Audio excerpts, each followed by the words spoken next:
Эми өткөн базардан баштап мен айтат элем социал-демократтар партиясы толугу менен өзгөрдү. Мурда бийликтин күчү менен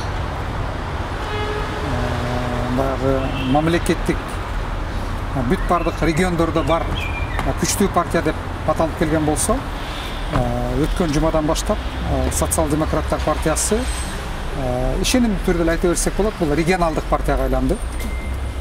Анткени кандай болбосун баары бир түштүктөгү социал-демократтардын күчү бул биринчи бийликтик күчү болчу, экинчиси бул азыркы президент Сооронбай Жээнбековдун тегерегинин командасынын кандайдыр бир чоң салымы болчу да.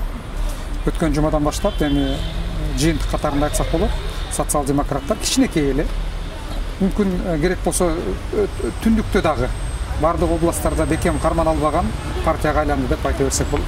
Эми убакыт бата эле көргөзүп коет, мен анализ менен айтып атам муну, бирок ошого келебиз. Эми үчүнчү жагы өтүп атат, себеби оор убакыт өтүп атат. Анткени азыр бийлик экиге бөлүнүп калды. Бийликте эки бутак пайда болду. Көзгө көрүнбөгөн, конституцияга байланышпаган, мыйзамсыз. Бири Атамбаевдин тобу, экинчи жаңы президент Сооронбай Жээнбековдун тобу. Ошолордун ортосундагы конфликт социал-демократтардын съездин дагы мурдагы президент Атамбаевдин дагы пресс-конференциясын башкача үмүткө буруп атат да. Съезд ошон үчүн жабык өттү, анткени түштүктөн келген депутаттардын, делегаттардын кээ бирлери нааразы болуп чыгып кетишти. Ал процесс уланат дагы, күчөйт азыр аябаганда. Түштүктө жакынкы күндөрдө социал-демократтардын бөлүмдөрүнүн дээрлик бардыгы жабылып калышы дагы мүмкүн. Экинчиси, экөөнүн ортосунда чоң конфликт башталды, анткени мен көп эле бул боюнча айтып келатам акыркы убактарда.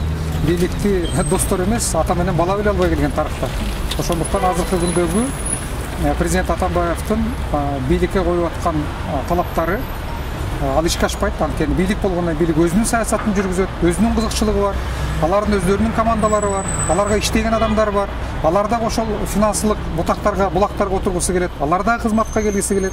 Мына ошолордун ортосундагы конфликт эки досту азыр аябаганда чоң конфликтке алып келип койду.